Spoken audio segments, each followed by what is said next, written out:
Okay. Good morning. Let's pray. Dear Lord, thank you for this cold, lovely Michigan morning, just right for Christmas time. Thank you for your word, this chance to study another aspect of it this morning. Ask your blessings and your revealed truth this morning. Amen. Oh, yeah. If you didn't get a snack, there's warm stuff back there. We're testing recording for the Van Dykes at their request to see if this works. So we'll find out if this works for the future. I'm going to try and blast through this because I have way too much stuff. I did have handouts, but I didn't plan ahead far enough to print them so I could hand them out. So pretend. Last week I used I talked about an app that I was using that I was making. If you want to play with that to look at timelines and maps and all that, it's otincontext.com, and it's crude. I'll keep developing it, but otincontext.com, you can go play with that. This is not that. This is just Google Earth for today because it was easier. So Aubrey asked last week about geography relating to Christmas, and of course that was not something I had in here, so we made something up for this week. So I'm going to blast through a whole bunch of geography that we will say pertains to Christmas in some way. So we'll zoom way out, and here, this is kind of the known world of the ancient Near East. We've been talking about this region. And the first city we'll talk about is Eden, because that's kind of where it all starts. We don't know where, of course. Either right here, generally, or here are the main speculated areas. And we'll talk about that more as we go through the Old Testament things. But the purpose of mentioning Eden is because this is where the first promise of a Savior, first mention of the second person of the Trinity who would become known as Jesus many thousands of years later. So right out of the gate in this story, we learn man can't earn relationship to God by merit. So it's going to take the work of God to accomplish this, but the debt is owed by man. So if God needs to do the work, but man needs to pay the price, how do you square that? If you haven't read it before, there's a book from 1000 AD, so it's public domain, called Cur Deus Homo. That's the Latin title, but it's written in English today. So that means why the God-man? It's answering this question: how do you have a problem solved that needs to be paid by man, but only God can solve it? It's not very long, and it's cool to read a book that old. It's also on Audible, my wife says, and it's not very long. It's not a hard read either. But anyway, Genesis 3:15 talks about the seed of the woman, which is giving you the idea that this answer, this God-man, will come. It would be a particular man that will come in the future. And that's all we know at that point. Then we move to Ur, which we've talked about, Ur of the Chaldeans. It came to be known as way later when the Chaldeans actually existed. That was to disambiguate, which means to tell apart. You say John who? That's too common of a name. Ur was a fairly common name then, so you had to say Ur of the Chaldees. So that Ur is where Abraham is from. So now we've moved the story up to about 2100 BC, and this is where God begins his work of reconciling himself to man by establishing a covenant with man. So the solution he hinted would come through a man, but to have it come through a man, the man has to come from a people, right? Like you see an American or whatever. He's got to come through a people, and there are no people to bring them through. I mean, there were people, but he wanted a particular people, so he created a people, an entire nation with an entire culture and everything else. So just like he created the universe from nothing, he begins the creating of a chosen people from nothing. And he starts with a single man named Abram in Ur, who has no land, no children, no merit. Good choice, because he's got nothing to offer. God has to do it all. What he does have to offer is obedience. So we're going to fast forward a couple of hundred years to his grandson, particularly his grandson, Jacob.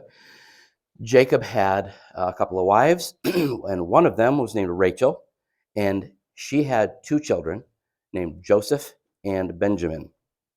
She died in childbirth shortly after Benjamin was born. And this happened, I don't have it on here, but it happened over here in Hebron, which is down in this area. Around 1900 BC, I'll come in here a little bit. Around 1900 BC, when she dies, Jacob buries her on the way to a town called Ephrath.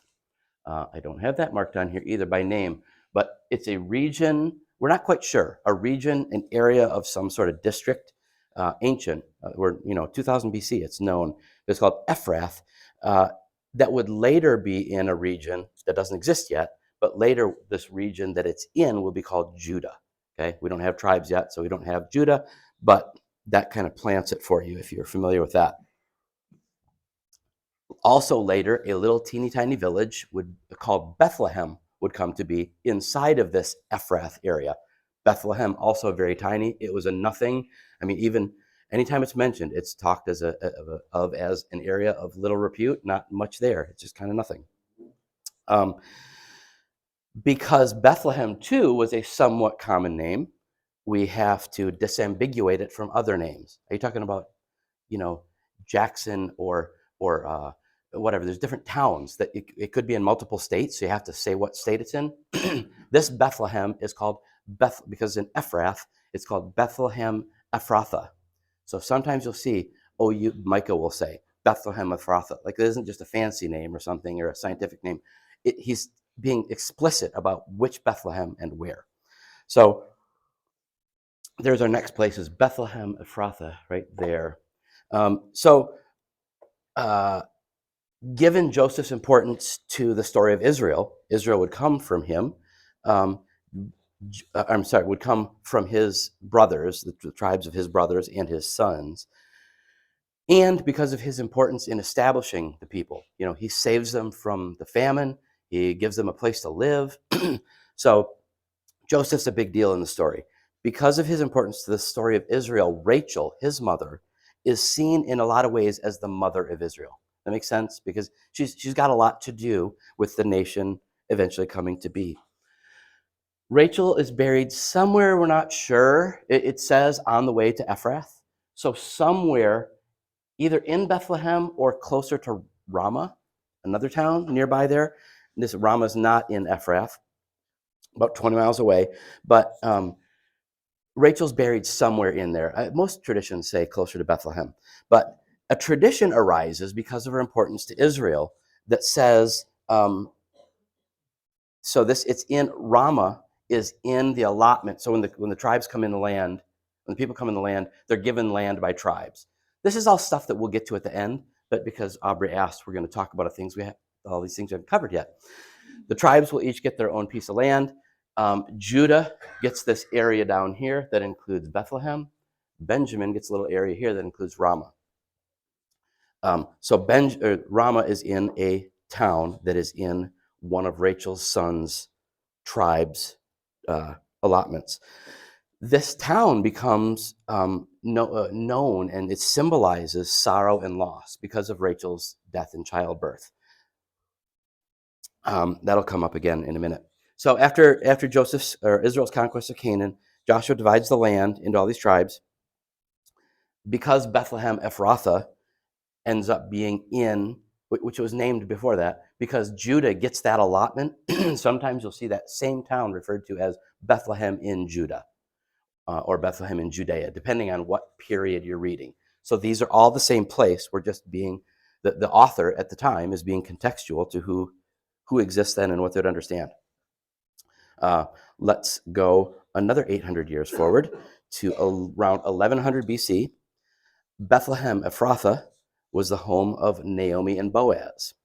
So this is where they too live in Bethlehem. And Bethlehem now is in the West Bank. Just for reference, there's a lot of things. This red line here, this is the West Bank, and it's a whole bunch of Israel. So a lot of these things, Bethlehem, Ramah, all these things we're talking about, are things that haven't been looked at since the 50s. And even then, it wasn't a whole lot. But anyway, this is where Naomi and Boaz are from. So this will become David's ancestral home. When he talks about where he is from Bethlehem. For this reason, sometimes people get confused. Like, what's the city of David? Well, what are you talking about? Are you talking about where he is from? That's Bethlehem. If you're talking about the city he conquered, and gave his name, that's Jerusalem. So the phrase can mean both things, but the city of David, Bethlehem, is there because of the line of Naomi and Boaz who lived there. If you have questions or if I'm unclear, let me know.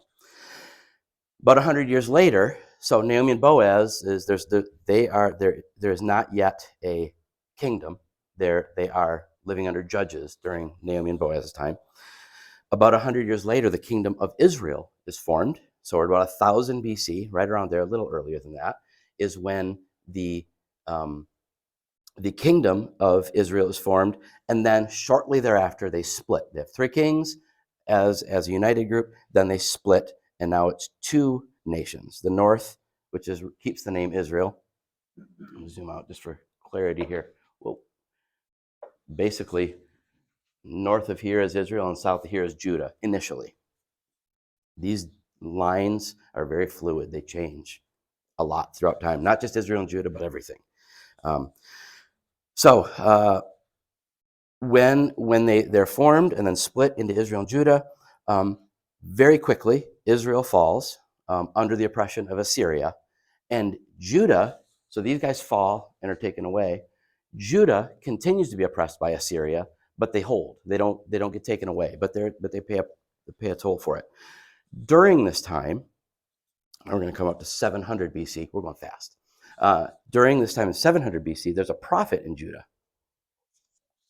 There's several prophets active at this time, but this one is named Micah, and he laments for Israel and laments because they've been taken by his time, and prophesies that Judah too will fall if they don't straighten out, but if they'll fall to Babylon.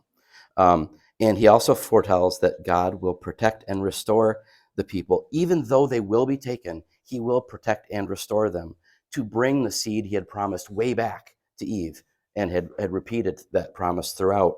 But he says, you're going to be taken because of your blasphemy, your idolatry, your disobedience. You're going to pay a price, but you'll come back. So here's a section from Micah 5, 2-5. But you, O Bethlehem Ephrathah, who are too little to be among the clans of Judah, from you shall come forth for me one who is to be ruler in Israel. This is as he's telling them they're going to be taken into captivity. But one is going to be ruler in Israel, whose coming forth is from of old, from ancient days. Therefore he shall give them up until the time when she who is in labor has given birth. Then the rest of his brothers shall return to the people of Israel. And he shall stand and shepherd his flock in the strength of the Lord, in the majesty of the name of the Lord his God, and they shall dwell secure.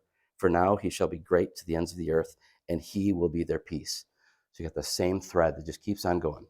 And if you had the handout, you would have all these verses. I will see if I can get them printed if you want them afterwards to take home.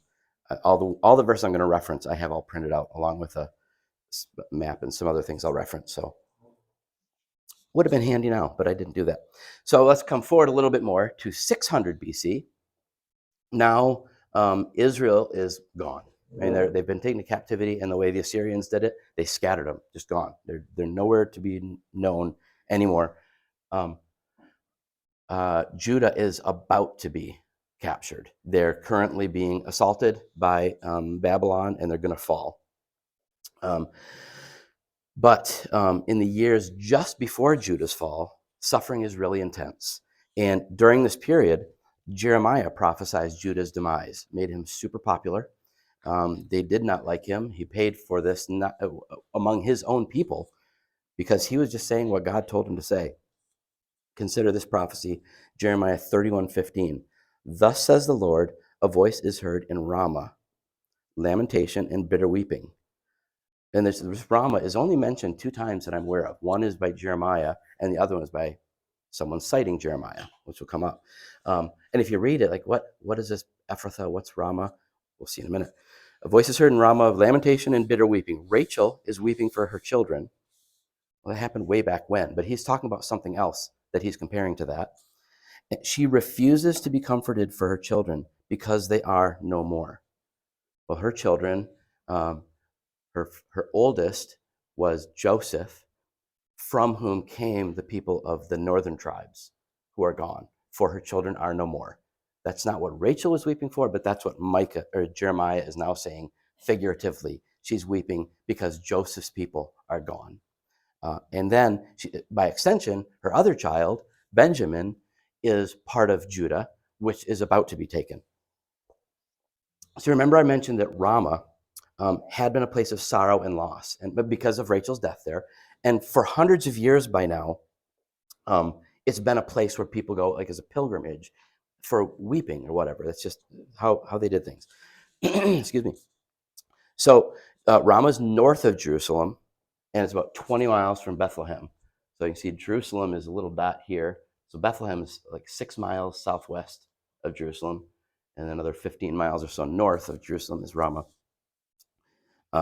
So after the fall of Jerusalem, remember it's already a place of weeping because of Rachel's loss of her, well, the loss of Rachel, her dying, and then later of her weeping for her children being lost or about to be lost. It's already been that, and people have gone there to mourn. Now with Israel fallen and even Judah about to be taken, once it's taken, Ramah becomes a gathering place for exiles that either they were out in the field farming, whatever, when the people came and raided and they didn't get taken, or they escaped and came back, or some people were left behind to tend the vineyards, whatever. So anyone who was still in the land or came back to the land would go to Ramah to weep, not for specifically deaths of mothers and children, but also for losses of children, specifically children of Rachel who had been taken into exile. Okay, so this Ramah it just gains more and more significance as a place of loss and mourning.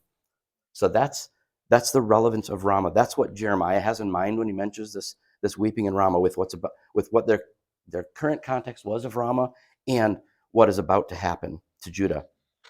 But like Micah, excuse me, this Jeremiah, same guy who also says, he says, there's weeping, Rachel is weeping, but he tells them, don't weep, stop weeping, because there is hope. They will return, and the promise will be fulfilled.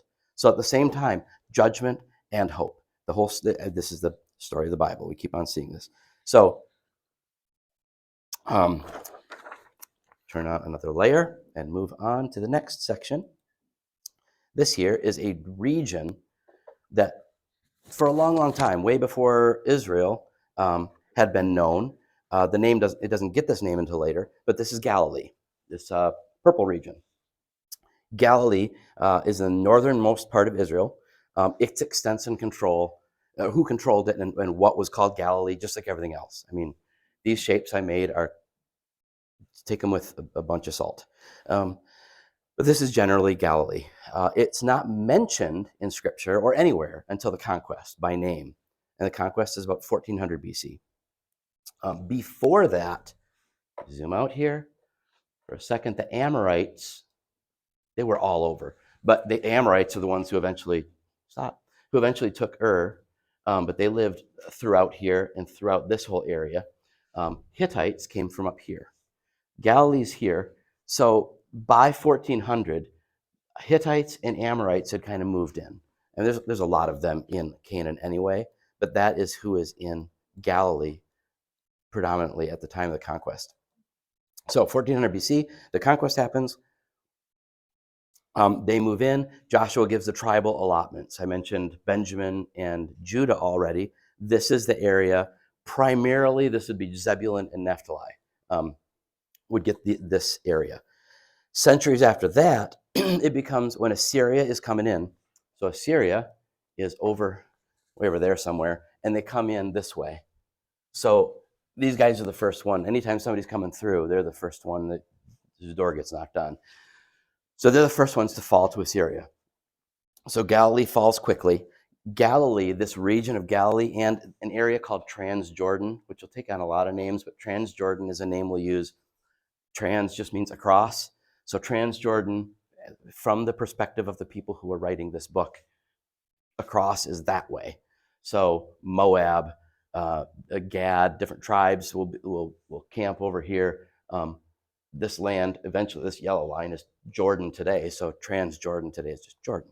But across the Jordan, this area, Transjordan, and this area, Galilee, are the first things that Assyria takes in 732 BC. That's 10 years before they take the rest of Israel, which is from here to here. That's 722 that this ultimately falls. So in the 10-year period, this, and all this all go to Assyria and are lost. Fred?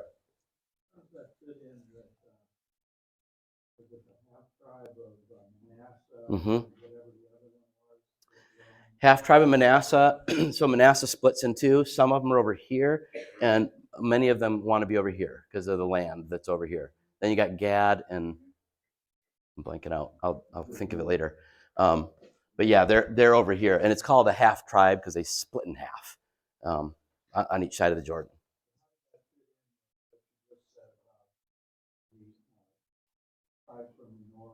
Oh, when Assyria comes in, they capture. Yeah, good question. They capture what I'm calling Galilee. So if you want to talk in Israel terms, that's Zebulun, Naphtali, Manasseh, Gad, Asher. Yeah, all these northern. Well, good grief, everybody except for Judah, Benjamin, Simeon. Yeah. Does that help? Talking in terms of tribes? Sorry, tribes are a better benchmark for that. So when Galilee was taken, so the Assyrian custom, they didn't just take people and put them in storage or whatever, say, here, live a happy life. They were, their way of conquering people was conquer through destruction. So they conquer you, and they either kill you, which they did a lot of, or they would take you and split you apart. Not just randomly, but intentionally break up. They didn't want the people of Zebulun staying together, because what happens if they stay together? They've got a cultural memory, and they're going to be mad, and they're going to come back later. You've seen this in a lot of movies. So they not only break up Zebulun, they break up families. They just split people up, so they lose this cultural memory. They don't remember who the Assyrians were. They mainly don't remember who they used to be, because they don't want anybody coming back with a grudge. So this is what Assyria did. They didn't just do it. This wasn't just something mean they did to Israel. It's something they did to everybody. So when you're taking everybody and splitting them up, where do you put them? Well, you scramble them and put them somewhere else. So everybody that had been taken out of this area goes somewhere else. And other people from other areas who had never been here, knew nothing about the culture, the climate, whatever, are brought here. So now this whole area becomes filled with other people who have never been there before, know nothing of the area, have no connection at all. Keep this in mind later when we talk about Samaria and why Samaritans are despised. Okay? They are nobodies who don't know who they are, who are in some sense trying to pick up the local culture and trying to understand this distant memory of Yahweh, who is the God of the land, but they don't know. And they've got the wrong temple and the wrong everything. But they think they're not Jews, but they think they're following Moses. They're really not in any sense. But you can see why they're, whether they're trying or not, that's another issue. But you can see why the Jews would see the Samaritans the way they did. I mean, more things will happen in this area. And this year, what had been called the north of Israel, or the northern kingdom of Israel, will eventually be called Samaria, more or less. So, back on track. Let's see. So we've got this mishmash of people that are in all this area, but Galilee keeps its name because the name Galilee predated Israel, the Israelites. So Galilee had been, it's no longer Zebulun and Naphtali, it's now a little bit of everybody. So this hodgepodge is now called Galilee of the nations. You seen that in scripture, that reference? Galilee of the nations gets that name because now it's the nations. It's everybody from everywhere. And we're not even going to bother trying to tell you who they are because it's impossible. There's just everybody. It's Galilee of the nations. So about 730 BC, Isaiah wrote, and you're familiar probably with the whole chapter of Isaiah 9, maybe less familiar with verse 1 because it's easy to read past because we don't know all these things. But now with the background we talked about, listen to the intro that Isaiah gives. In the former time, he brought into contempt the land of Zebulun and the land of Naphtali. But in the latter time, he has made glorious the way of the sea, the land beyond the Jordan, Galilee of the nations. So is this cool? So this people of Zebulun and Naphtali are taken in judgment in former times, but now light is going to come through Galilee. What on earth is he talking about? We know, but I mean, at the time of what? But now just having this geographical and cultural reference just adds something to this to help us understand. You might know some cities of Galilee: Chorazin, Bethsaida, Capernaum, Magdala, Tiberias, Cana, Nazareth. You read these before? Yes, sir. This also explains, the people who are walking in the great darkness. Yeah. Everything you just said. Yeah. The confusion. Yeah. Of identity and Absolutely. And these people, this is where Jesus does the majority of his ministry is in Galilee. So the people, as you're saying, who walk in darkness, and Jesus walks among them, and those people see a great light. How cool. It's just, it's everywhere. You just look at how when Jesus is confronted by the Pharisees and so forth, they can name their lineage and how that was. I mean, that's God. You can't track all of this. How you can say that this book is a book written by man, like you haven't read it. I mean, this would be a remarkable author, almost a supernatural author, perhaps. Yeah. So let's talk about Nazareth for a minute. Nazareth, there's people who will say Nazareth never existed until way, way, way later in the Roman Empire. It wasn't occupied back then. Turns out it was, but we don't have time to get into that too much, except here's an interesting question, and this is a little bit of speculation. I'm going to tell you most of what I'm saying is true. I'm going to tell you what's speculation in a minute. We're around, excuse me, I'm sorry. If I could turn this off easily, I would. So we're around, for this moment, we're about 100 BC, between 200 and 100 BC. Nazareth is way up there, and that's where we're going to have Joseph and Mary. We're going to meet them in a couple centuries, right? But wait, I thought this was a whole bunch of people from all over the place and not people with coming from Abraham, Isaac, and Jacob, right? They're not here. This is all repopulated by Assyria, right? When the people come back to build the temple, well, that's down here. And they build out Jerusalem, and eventually they expand. But the area they rebuild and call Judah, and later Judea, because that's the Roman spelling of it. So they're the same general area, general people, is right, it's greater Jerusalem, essentially. So how did Mary and Joseph get up here? Ever thought of that? These are the things that bother me. Reading Josephus and looking at some archaeology and things, we find out, so in around, it's the early part of I always get centuries mixed up. It'd be the early part of the 2nd century. Let's say 180, 160 BC, in that area. The Hasmonean dynasty is ruling. These are the people who come from the Maccabees. If you want to find this out, find a Bible with additional books. Look up Maccabees online. 1st and 2nd Maccabees are a great read for history. It's not Bible, but it's great history. But Maccabees, this is the name of people who ruled the area, and because of another person's name in their dynasty, they become called the Hasmoneans. They bring a renewed Jewish independence and kind of free them from the people whose thumb they're under for a bit, about 100 years. But during this period, they're expanding their territory. So during that time, we're 400 years after Ezra and Nehemiah and those guys who had made this area. The Hasmoneans want to spread it. We're a kingdom. Let's build this back. They're aspiring to David and Solomon, whatever. It's not going to happen. But that's where their head is. So they go, well, remember we had the north and all this there's farmland up there and all this stuff, not just like the mountains of Jerusalem. Let's expand up there. This is everything I'm saying so far is fact. They wanted to expand territory. So the Jewish leaders sent a bunch of families. They said, we want to split some off and go and repopulate these areas that were ours. And we're saying, doggone it, they still are ours. So we're going to send them to Galilee of the nations. So this is why in Galilee, by Jesus' time, you start to see a lot of tension and just weird relations up there, because there's a significant Jewish population and a very significant Gentile population there. And they're all mixed together. And this is why, because the Assyrians moved the Gentiles in and the Hasmoneans moved the Jews in. Here's the speculation is, and I don't think it's too big of a stretch, I think this is Joseph and Mary's family, or one of them at least. I think that's how they end up there. I think it's because they are people who were sent, fully Jews, fully observant, fully whatever, but their ancestors, several generations back, were sent up there, or chose to go up there to repopulate and, take that area. One way or another, somebody makes it up there, and that's where we get Mary and Joseph up there. Yes, sir. Is that why then Galilee is not distinguished as part of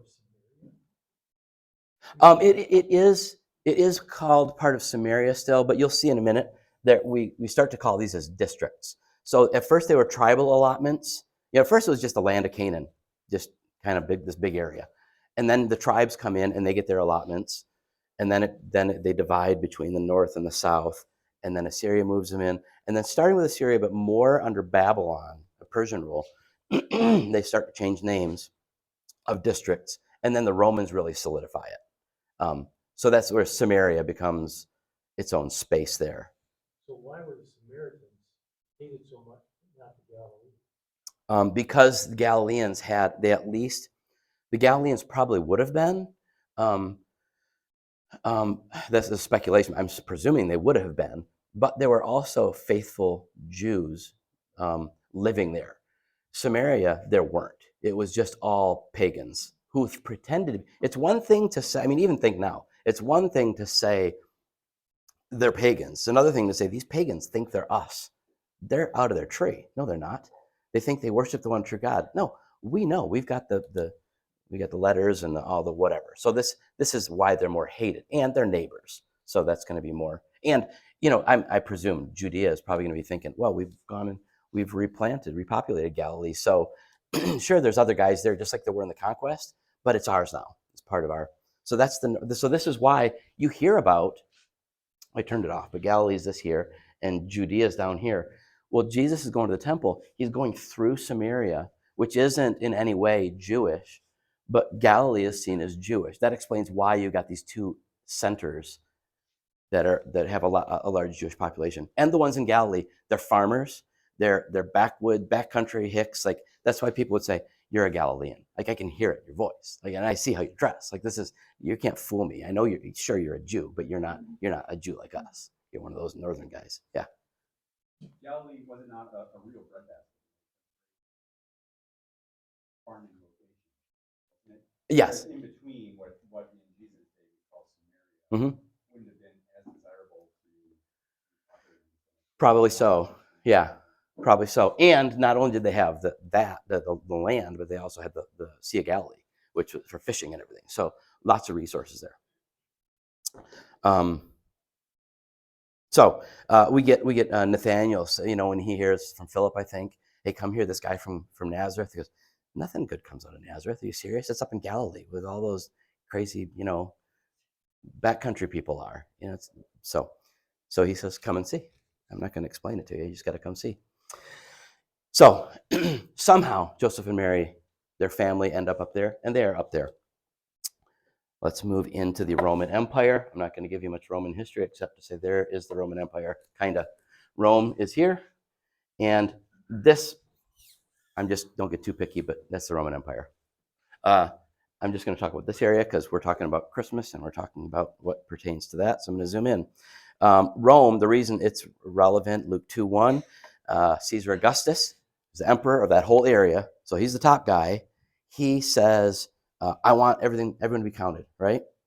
He is the one who orders the census. But then the next verse says, well, this has happened when Quirinius was governor of Syria. So we'll talk about Syria in a second. But it's mentioning, these are things that are fantastic, especially in Luke. Luke, when he writes Luke and Acts, it is so full of details that if he was making this up, he was a fool, because these are all things that could be checked. When he says how long it took to get here, that this was on a high hill, there was this kind of tree, these people were in this area, leave that stuff out if you're making it up, because these are all things people can check. Anyway, he says Caesar Augustus is emperor. You can check that, and that gives you the authority. He says Quirinius was governor of Syria. We're not in Syria, but the reason he mentions it is that locks it into time. So that's how we know when Jesus was born, in large part, because of Quirinius when he was governor, when Herod the Great was alive. That gives you kind of your guardrails to establish Jesus' birth, along with some other things. So that is Rome. This really doesn't matter except just to know this is called, under Rome, Rome had provinces and client kingdoms. A client kingdom is these people are kind of their own and they kind of have a king. So let's just let them be as long as they'll be subservient to us. This is just easier to, it's a powder keg. If the guy in charge will follow what we say, just let him pretend he's in charge. Let the people think he's in charge. That's a client kingdom. A province is when you say, we've taken them, we're going to put our own guy in charge. Okay? This is all surface, but there's your basics. This Roman province is called Cilicia. You might know of a place called Tarsus. It's right there. This comes important later, but just for reference, that is Cilicia. Just to come back to get on the outskirts, this down here is the Roman province of Egypt, right here. Like I said, all anyone cares about is this. It expands to this because shoreline is handy for ports. Down here, nobody cares at the time, but you can see this is what's Egypt today. But that's the Roman province of Cilicia and Egypt on the outskirts. So now let's get past them. Well, I'll mention Syria, so we're here. So like I said, this is mentioned when we're talking about Quirinius. This shaded area, all the way down into here, all Syria. Today, it's very similar to today's Syria, but Lebanon takes a chunk of what was the Roman province of Syria. It's all different, but similar. You can see where some of this came from. It's only mentioned as a historical marker and mentioned because of Quirinius. There's another down here. This area here is the client kingdom of Nabatea. The Nabateans were fine on their own, so they let them stay to themselves. This today is most of Jordan. This area over here doesn't show up it's not mentioned in the Bible by name, Nabatea, or any of the cities in it, but I just mention it because it's adjacent. And if you've ever seen the pictures of the reddish stone, like in a canyon where they've like carved a building facade into the wall in Petra, that was the capital of Nabatea. Petra is in Nabatea. So that leaves, we got Syria, Nabatea, Egypt. That leaves this here. Well, this here is this was a region called Gaza at the time. And now this was Gaza. Technically, is part of the province of Syria, but it's really disconnected from Syria. So they kind of followed Judea because they're next to it, but they're still not really part of it. What you see left here, this shape here, which is kind of funny, it comes out gerrymandered here to catch Galilee, and it comes a little bit on the north side or the east side of the Dead Sea. This here is Herod's kingdom, Herod the Great. Excuse me. In Syria, we've got a few regions that are worth being aware of. Let me turn this off and this on. So now we're getting closer to Jesus' time. So now we have Phoenicia, Gaulonitis, Batanea, Trachonitis, Iturea. These are all Roman names. Most of these are here. This here is Phoenicia. This is where you get Tyre, Sidon. These are biblical. Phoenicia, Tyre, Sidon. Those areas are all mentioned in the biblical story. Over here, the west side of this province, this is called Gaulonitis back then. You might hear the similarity, Gaulonitis, Golan Heights. This area here on the west is called the Golan Heights today of Syria. So then this here is the Decapolis, this big area here. So inside of here were 10 Hellenistic cities, Greek cities that followed Greece. Now they're under control of Rome. Just very notably Hellenistic. Jesus spent a lot of time over there. He would travel over there into the Decapolis. It gets mentioned a lot. It's a big area, and those cities were in it, but everything in that whole region was called the 10 cities. That's what Decapolis means. I mentioned Gaza. Okay, so that gives you these regions on the outside. So now the ones that remain on screen, these here, are regions within Herod the Great's kingdom, okay? We talked about Galilee already. I'm going north to south. So Galilee is here. We already talked about Galilee. The next one down is Samaria. We've talked about this here. This is, I already said, it's a mishmash of other cultures that move in, that Assyria moves in. They saw themselves similar to Jews. The Jews did not. They rejected them entirely. So that's why I've got weird stuff going on here. Judea, by Herod's time, is this area. Similar to what had been Judah before captivity, but smaller, much smaller. the people who came back from captivity rebuilt everything from scratch, including, the infrastructure, but more importantly, the people, the culture, the religion, that kind of stuff. They had to build from scratch. And when they rebuilt the religion, they built a whole new religion that was not what Moses had laid out. And you kind of pick that up in Jesus. You've heard it said, but not quite. Yeah. Who governs? I know Rome always does, Well, but, it's ultimately Herod the Great. it is within here. Yeah, this area here, everything I'm talking about here, Galilee, Samaria, Judea, Idumea, Perea, that is Herod's kingdom. Okay? Does that make sense? Now, there are local rulers after Herod the Great that I'll get to in a second. But yeah, this is all Herod the Great's domain right now. Judea, regardless who controlled it or what the extents were, Judah, Judea, whatever you want to call it, this is the heart of the promised gospel message just mentioned. We get the mentions of Judea, of the people, of Bethlehem, of Ramah. All these things are in Judea. So that figures largely in the story. Idumea, little side tangent here that's kind of fun. Idumea, have you heard of a guy named Esau? So Esau was Jacob's brother. Jacob, was this country of Israel. When they split up, Esau went and he took this area and it was named Edom. And later, the name Edom took on the Roman name Idumea. So when you hear of Idumea or Idumeans, think Edomites. I mean, way, way, way later, but they're the direct descendants of Edomites. They used to be way over in here. Over time, as the Nabateans moved in, these guys crowded up into here. Edom was down here, basically in the Negev, south of the Dead Sea. They're down here and over here. Nabatea crowds them in, so now they're here. But then when Judah's gone in captivity, they go, we can stretch out a little bit, and they come up into here. When Judah comes back, they push him back down. So now Idumea gets squeezed between returning Judah and expanding Nabatea. So now this is all that's Idumea at this time. And that's just a district under Herod's rule. So I remember I talked about the Hasmoneans in the 2nd century. During their rule, they forcibly converted the Idumeans to Judaism. They repopulated Galilee because we're going to bring back the kingdom. So think Islamic conquest, like convert or die. Not really the message that usually you read in the Bible. Hasmoneans were not great, but that's what they did to the Idumeans. And remember who they are. These are Esau's descendants. Jacob and Esau, not buddies so much. I mean, they reconciled, but they're people. Lots of drama in the Old Testament. So you take all that Esau drama, so they're not ethnically Jews, but they're converted to either legitimately they converted at the sword or they pretend to so they don't die. Either way, for a whole collection of reasons, the Jews don't accept these guys, just like the Samaritans. And you can see why. I mean, whether it's charitable or not, you can see why. They're not ethnically Jews, and they don't follow the law, at least in the same way that the Jews do. The most famous Idumean that you've heard of that maybe didn't know was an Idumean is called Herod the Great.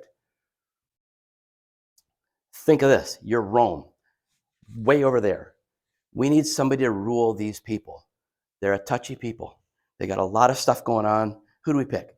Pick one of them. We got a buddy down there that seems great. Herod knew Caesar. Let's put Herod in charge. He's a Jew. And Herod goes, yes, I am. And the Jews went, no, he's not.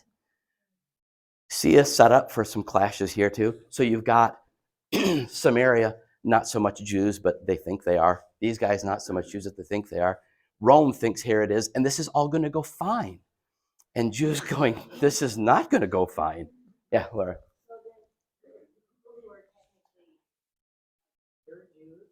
Uh-huh. Correct.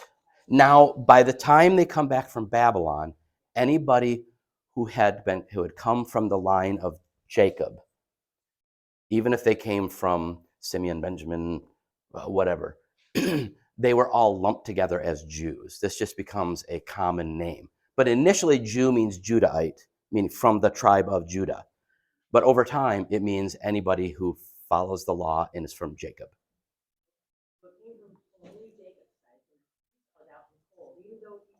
Oh, he was never part of it, yeah.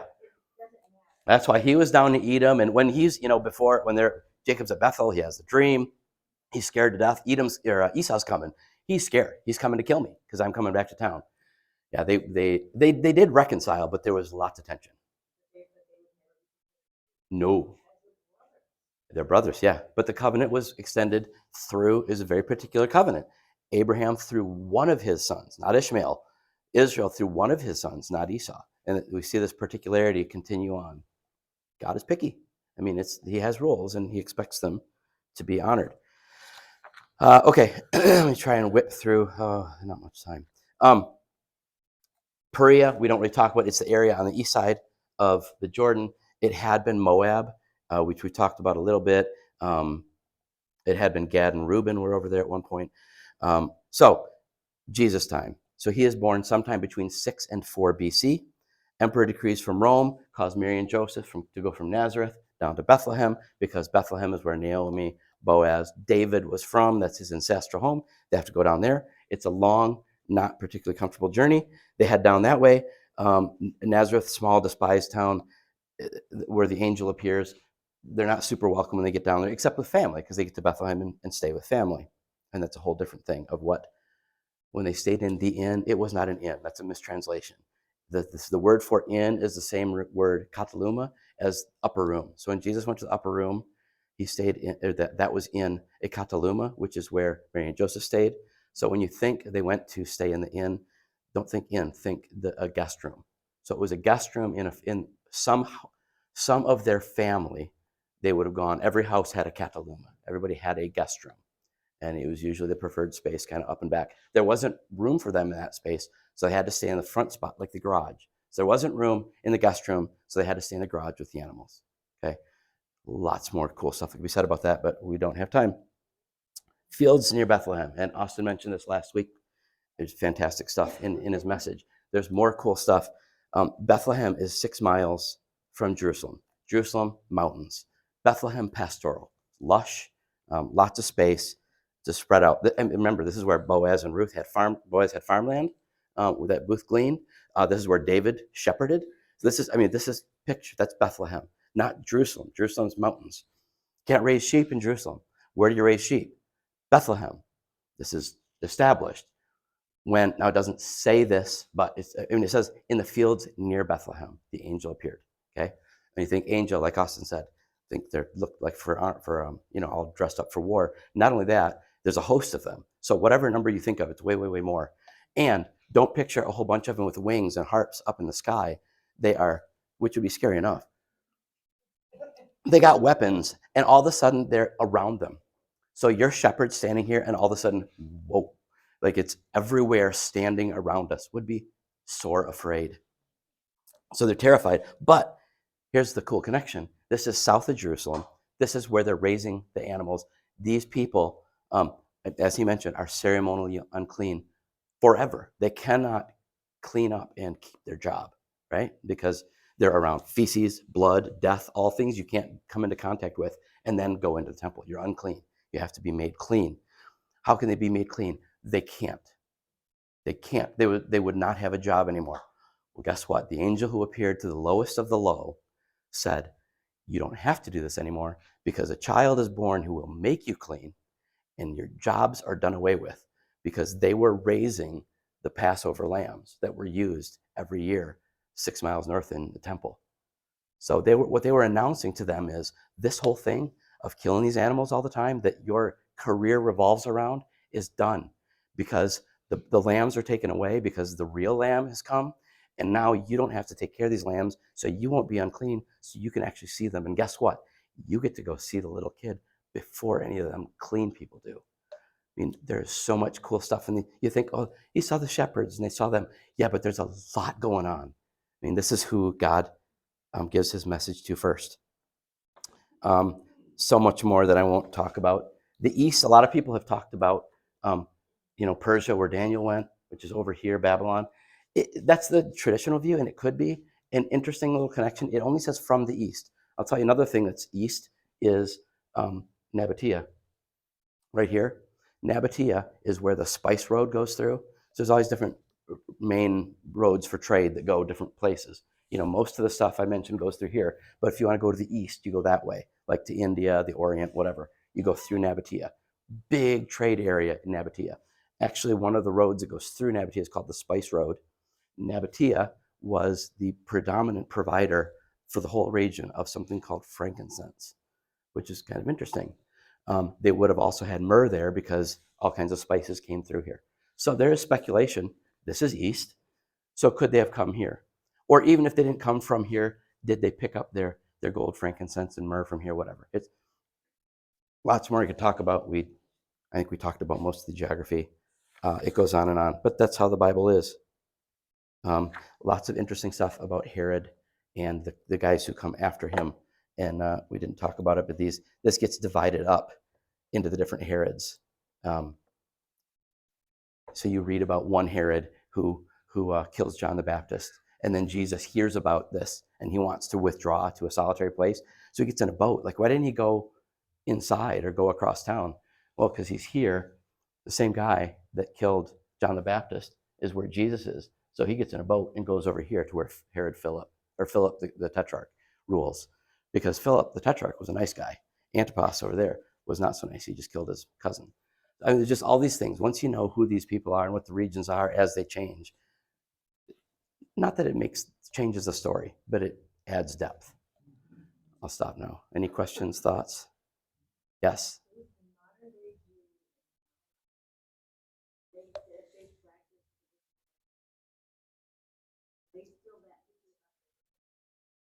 It depends. Are they Orthodox, Hasidic, Reform? I mean, today there's probably half a dozen major Jewish.